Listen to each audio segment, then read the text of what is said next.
First, the FBI's aggressive pursuit of all leads in this investigation does not mean that the seriousness of the offense will be used to justify intrusions into the lives of individuals simply because of their nationality or their religious belief.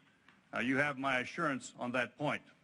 Second, since the bombing of the World Trade Center, I've been asked in a number of forums whether this incident could be the beginning of a new wave of terrorism in the United States. In responding to such questions, I quickly point out that such conclusions are speculative at best.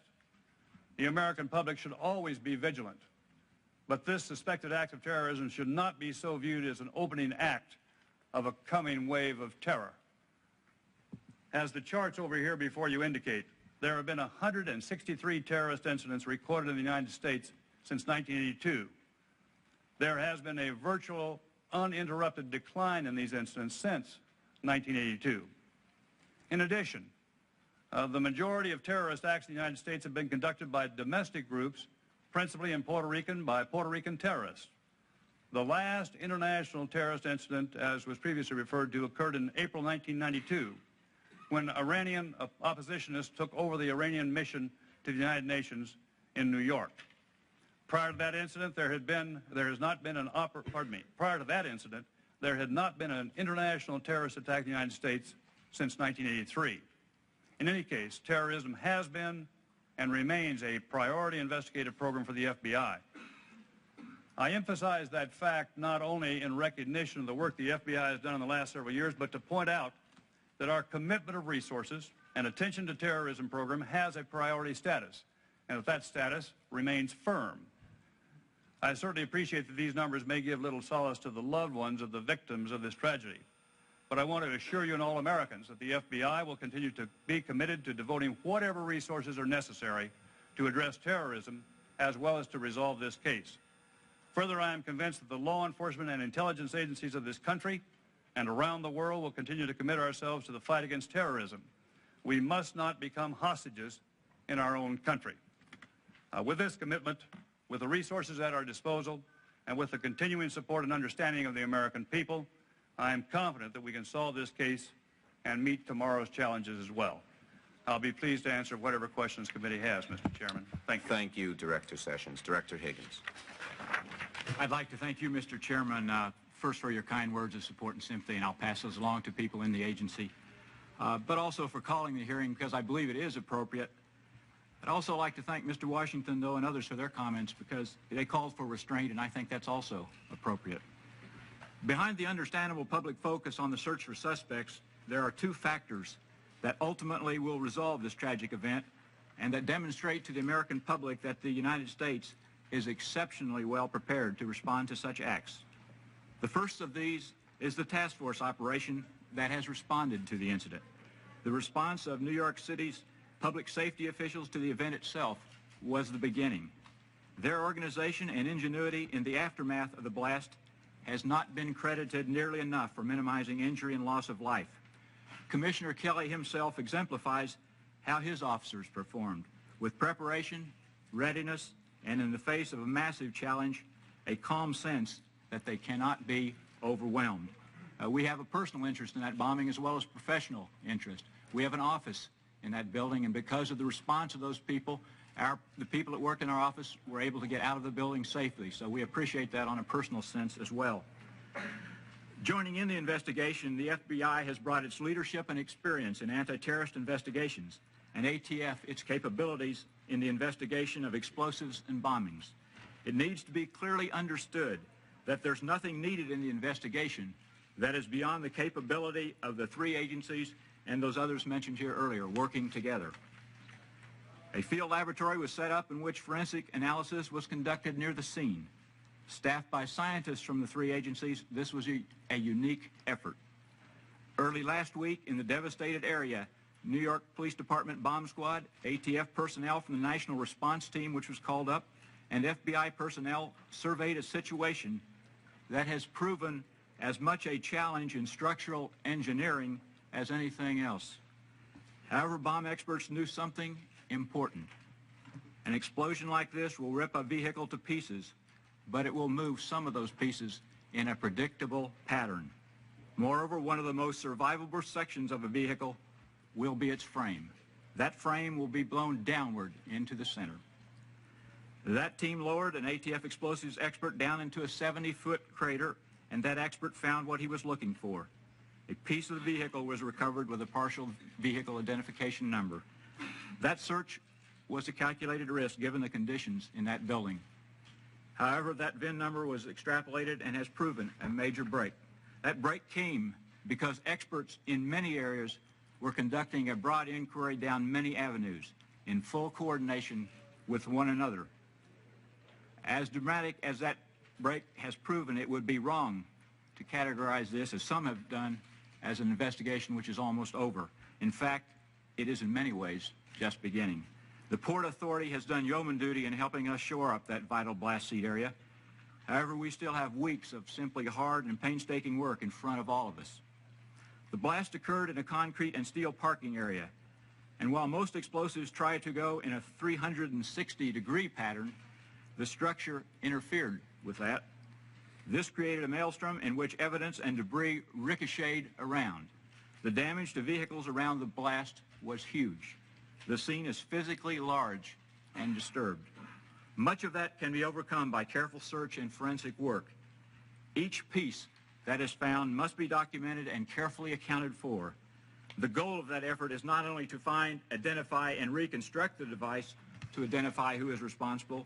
That goal is to do so in a tight framework of evidence that will lead to a conviction of the person or persons involved.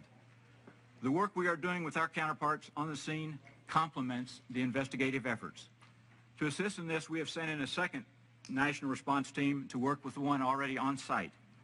This careful, patient, persistent work goes on with a careful eye to the condition of the structure in which we're all working. This second team will help speed the work only through the number of hours we can work, and we're willing to work as much as necessary. It's really, though, not a situation in which too much haste is possible. The speed with which one suspect has been identified is encouraging, and other breaks will come. However, since our unified goal is to bring all suspects successfully to trial, it should be emphasized that this investigation will take time, perhaps weeks or months at that scene. I'm accompanied today by Mr. Thompson and Mr. Brown, and we'll be happy also to respond to your questions. Mr. McNamara. Mr. Chairman, members of the committee, I'm Ambassador Thomas McNamara. I'm the coordinator for counterterrorism at the Department of State, and I want to thank you for this opportunity to come and describe the State Department's cooperation with law enforcement in these terrorism cases, in particular with respect to the investigation of the World Trade Center bombing. I'd like to express on behalf of the Secretary of State and all of us at the State Department our sincere condolences to the victims of this terrible bombing, and to assure them and all Americans that our commitment is to assist in bringing the perpetrators, whoever they are, to justice. The State Department's role in terrorism within the United States is limited. As you can understand, our focus and our expertise is in international terrorism. Yet we have an important role in assisting those directly responsible for domestic criminal investigations of the sort that is underway now in New York. Let me preface my remarks, Mr. Chairman, by saying that at this point we are not saying that this bombing is a case of international terrorism. It may be, it may not be. The investigation will determine that. With that preface, I'd like to cite some particulars regarding the current investigation, which are typical of the cooperation that the State Department gives to law enforcement agencies in domestic terrorism cases. Even though there have been arrests in the case, the investigation is far from over. As a result, all of our embassies overseas have been tasked to report any information they may acquire concerning the bombing so that it may be brought to the Joint Terrorism Task Force in New York. And that task force can have the benefit of this information as it continues the investigation. We are monitoring as much as we can overseas any information and bringing it very rapidly and on an expedited basis to the task force. We are also responding to any specific requests from that task force in New York concerning investigative leads that may require State Department action overseas. Thirdly, we're participating in the task force investigation with agents from the Bureau of Diplomatic Security at the State Department. We provided, for example, the task force in New York with specialized vapor detection equipment to help identify explosive compounds. Next, we're also helping with on-scene investigations because State Department officials have had experience and have had quite a bit of experience in investigating major bombings overseas, especially car and truck bombings. Finally, we are a partner in the intelligence community's intensive review of U.S. intelligence to determine if there is any information that is potentially useful to the investigation.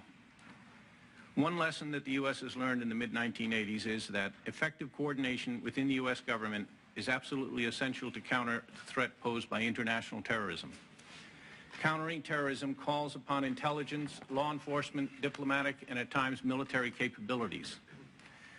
The system operates continually and effectively, and it is put to the most important test during periods such as this, or such as the one following the Pan Am 103 bombing. Another critically important element in cases of international terrorism is the cooperation of friendly governments to frustrate the terrorists. And when that fails, to identify, locate, arrest, prosecute, and sentence those guilty of criminal terrorist acts. The most successful efforts against international terrorism have come when that cooperation between nations has been strongest. The State Department has the lead role in developing and fostering that cooperation, and we devote substantial resources to that effort. With respect to intelligence, this information moves electronically between agencies, analysts exchange ideas, personnel from agencies within the counterterrorism community, and with those responsibilities are detailed to serve and staffs of various agencies. Capabilities are exercised, and a myriad of other steps are taken to ensure that the best information possible can be brought to bear to detect, deter, and to counter the terrorism, and when necessary, to identify perpetrators of terrorist acts. All of the elements of this interagency cooperation are being used to support the FBI, New York Police Department, and the other agencies responsible for the World Trade Center investigation. The investigation is still in its early stages. Based on our experience, for example, with the Pan Am 103 investigation, collecting forensics information will be time-consuming. But I hope that it will ultimately provide the clues which will identify others who may have been involved in this terrible bombing. Should the trail lead beyond our borders, the Department of State is prepared to work to get the cooperation of other nations and governments to assist the investigation. We want to assure you and all Americans that if a foreign terrorist group or state is determined to have been involved in this despicable act, we will not rest or be satisfied until those responsible are brought to justice. There is no higher obligation of government than the protection of its citizens. And I can assure you that it is the view of the President, the Secretary of State, and all of us in the Department of State. And as in the case of the Pan Am 103 bombing, we will follow the trail of the evidence wherever, and I repeat, wherever it may lead. Thank you very much, and I'd be pleased to answer any of your questions.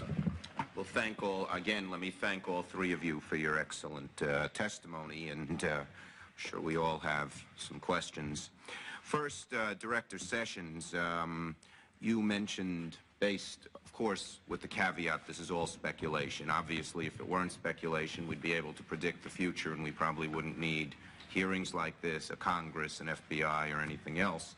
But let me ask you, in the realm of that, you said that you didn't think there was going to be an increase in terrorist activity in the United States, or no signs pointed to it.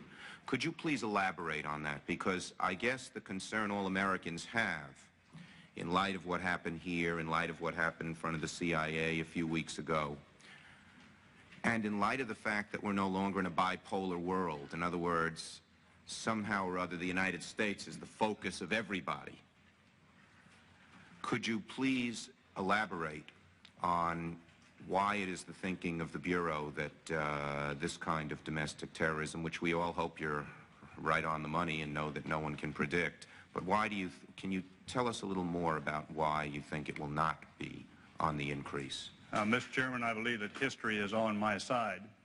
If you look at the chart over here to the left with yellow lines, you'll see that at the time terrorism became a priority mission within the FBI, there were over 100 acts in 1981, and by 1982 it was reduced to 51, and it steadily plummeted on down. There was one year, 1986, when it went up to 25 incidents in the United States.